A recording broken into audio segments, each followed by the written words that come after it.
Today I'm going to be going over the farm that at this stage in the league has become an extremely good currency maker due to the current state of the in-game economy, and how this strat is improved by all of the additions to the game in this new league. It's sort of my take on the whole Aegon, Savalin, Nico Lab fragment farming strategies, but with a bit more investment to add an overarching strat of farming for Deli Orbs. There's a couple of discoveries that I've made and posted on this channel which I tried to incorporate into this strat, and it worked out extremely well in the end, netting me 30 Divines Profit an hour in regular 8 modded tier 16s and 23 Divines Profit an hour in alked tier 8 maps. Wealthy Exile is way off on Delirium prices, so it's much higher than what is shown here. First off, what makes Delirium farming and everything I've paired with it so good at the current stage in the league? Well, the most popular currency strats in the game heavily utilise Deli Orbs, whether it's Alva Blight, Ethereal farming, or even just regular risk farming. If you're doing a top strat, you're never not adding a Deli Orb to it, which has raised the floor for Deli Orbs massively. Right now, the cheapest you can buy a Deli Orb for, if you wanted to buy it right now, would be around 28 chaos, and the better ones go for almost 40. I once got 14 Deli Orbs from a single map, which netted me at least 400 chaos. That is how insane farming for Deli Orbs can be right now. Secondly, this strat does not need heavy investment on your Atlas tree, which means you can invest into all of the other non-committal mechanics, such as Nico, which will farm resonators for you, which are a good source of money this league, Aegon for farming echo fragments, and Trial of the Goddesses for farming multi-divine trial fragments, and Settlers for a chance at Savalin hunting.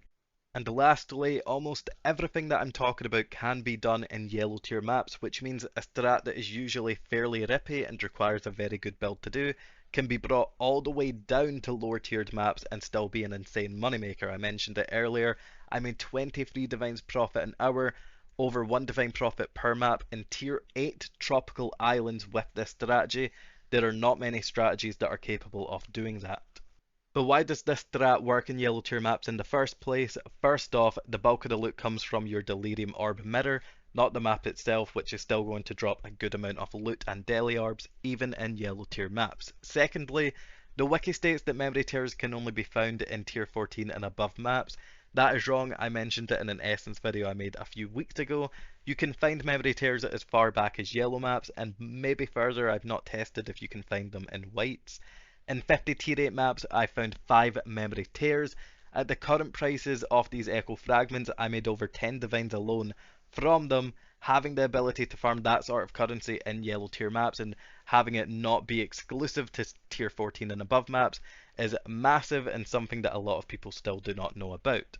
Not only that, when you find a memory thread, usually the goal is to quickly blitz through it and to get to the final map and collect your echo, since it's a waste of time if you do anything else. However, if you manage to get this modifier right here from a memory altar, the map crafting options have no cost modifier. You can pair it with the special crafting option, improved Labyrinth Trial right here, and it will not consume that craft. A craft that can take you hundreds of maps to find is no longer a one-time use and can now essentially be ran as many times as you want, as long as you have this map crafting options for this map have no cost alter. You cannot run it on the same map over and over again, as the map will become cursed and remove all of the modifiers. So it is once per map. However, if you get this altar at the start of a thread, you can make a good chunk of money, and the altar is not rare at all. Lab fragments are currently going for either 10, 80 or over 500 chaos, which means every time you do this, the value of it essentially averages out to around 200 chaos for very little time. Some of the trials take like 30 seconds to run, although some others like Burning Rage, which is the bane of my existence, can take 2 or 3 minutes depending on your build, so there is a bit of variance on how long it will take you to gather this currency. Either way, in the 100 maps that I ran, I made like 9 divines from these trial fragments for what was 10 minutes of my time, which is obviously extremely good. If you do not have the improved lab trial craft, you get it from the shaping disguise notable on your Atlas tree. It might take a while to get, so hopefully you already have it, and then once you've got it, you do not use it unless you have the map crafting options for this map have no cost alter. In order to improve your odds of getting this alter, when you do not get it, you want to select every altar that has a weighting of 1,000 or higher, because that will take out similar weighted altars out of the pool and improve your odds of getting it. Essentially, do not pick any of these ones down here. Do not pick the league specific altars. So those are all the reasons that this farm is extremely good right now. Let's talk about the actual strat. It's your simple Delirium Orb farming strat which utilizes these two scarabs right here, Delirium of Paranoia and Delirium of Mania. The goal with this strat is to hit 8 Delirium reward tiles before killing the map boss, which will then take you to 9 and then you loot everything that drops. You can accomplish hitting 8 tiles in multiple ways, such as running 8 modded maps for the added pack size and then adding essentially any mechanic on the tree that spawns a pack of mobs such as shrines, rituals, and even beyond. I wanted to be able to hit 8 tiles consistently while not heavily having to invest into my Atlas tree to do so, and while doing so on non-8 modded maps, so I opted for the easiest way, which is using the Breachcraft. I never once missed out on 8 tiles before killing the boss, even in regular out tier 8 maps, and I didn't need to invest into ritual or beyond to do so. If your clear isn't good enough and you can only hit 7 rewards before killing the boss, likely because you cannot clear the breaches as efficiently, do not worry, you will still make good money.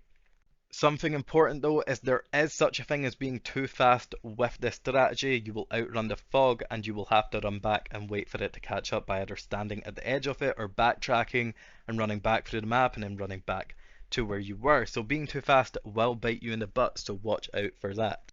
The differences in this strat between running it in Tier 16 8 modded strands and running it in Tier 8 Tropical Island revolves solely around the Atlas tree, so I'll go over both real quick. Again though, you only run it in Tier 8 Tropical Islands if your build is not good enough for the 8 modded Tier 16s. If you can handle both, there is no reason to not run it in Tier 16s. The trees look weird, but if there's anything wrong with them, as always, the version you should follow will be linked in the description. We take settlers just for the chance at getting Starfall craters and dropping us a Valen. It'll also get us some lost in transit, lost shipment nodes, which dropped me like probably a divine and a half worth of items. I made a video on that earlier, so you can go see what loot is in it. You can drop even mirror shards from this, so it's very nice to have a chance at dropping, you know, crazy tattoos, mirror shards, divines, and a 90 divine Valen. So Settlers is very good for this. You cannot run Settlers on the tier 8 version, so this is a tier 16 only thing. As always for these type of strats, we take Nico, again for the Azerite to buy Resonators. Resonators are currently like free chaos for 1. We take all of the Deli nodes, we need to take this so we actually get Deli on our maps. We take this so we don't outrun the fog. We take this so every 5th map on average has more reward tiles. We take this one for the extra Delirium Orb chance. We take this for more splinters.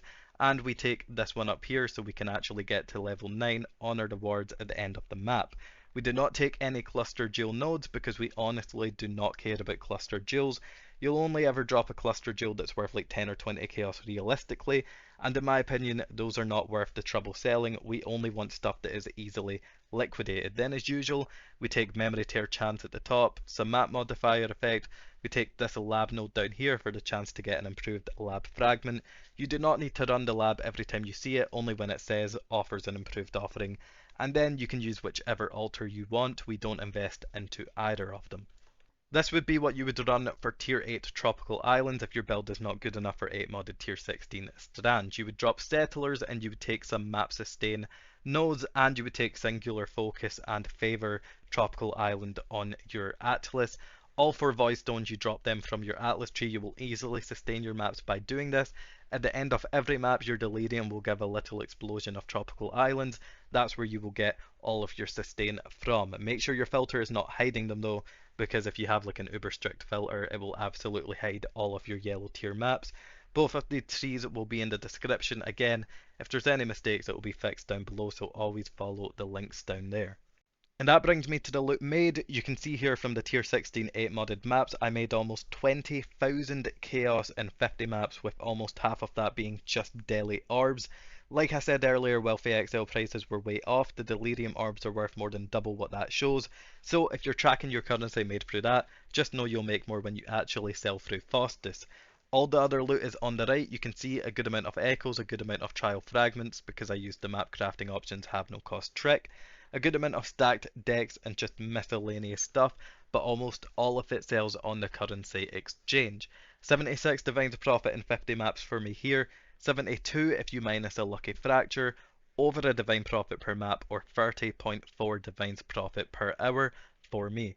And this is the tier 8 loot. It is essentially extremely similar, except it is on a slightly smaller scale. As you can see, I made around 1600 chaos or less in Delirium Orbs and a few thousand less in everything else.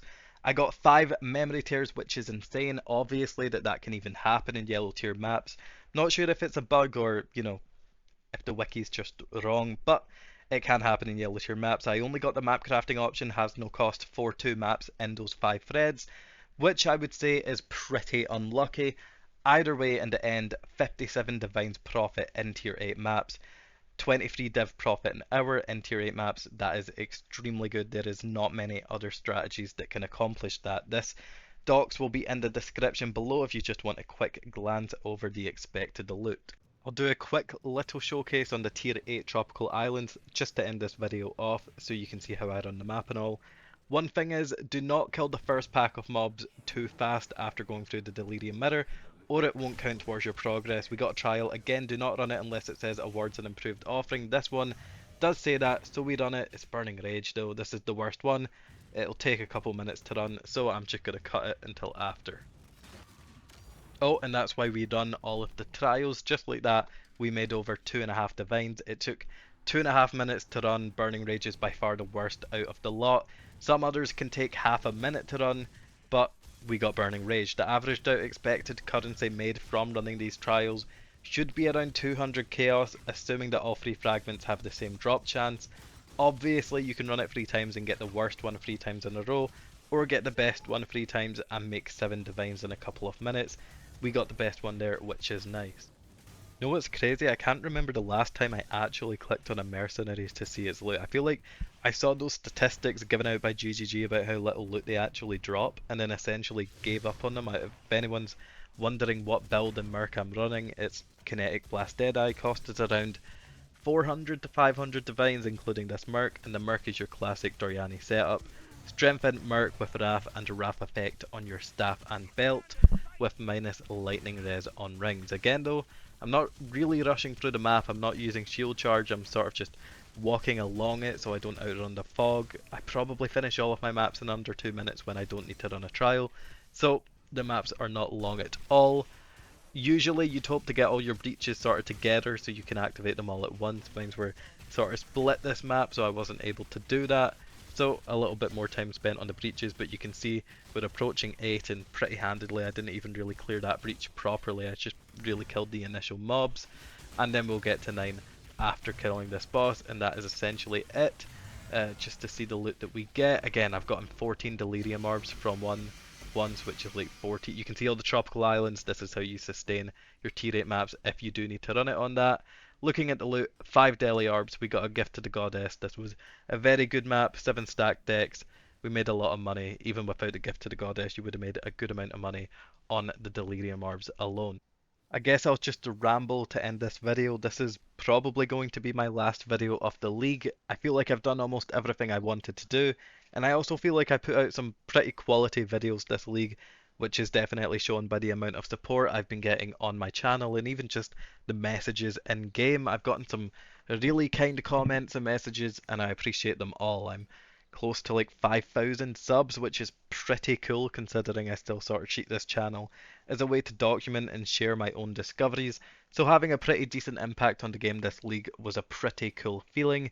Well, it's got its downsides, doesn't it? The amount of times I post a video just to see people buying out all the scarabs and all flames within 10 minutes to flip it later on was a bit annoying, but it is what it is. That's something I guess I have to deal with and take into account from now on.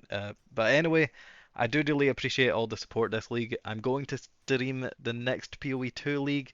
Not sure if I'll make videos on it, but I'll for sure stream it, and then for 3.27 I'll be back to making videos and I'll start streaming that also. Thanks for watching. I'll see you guys next to league.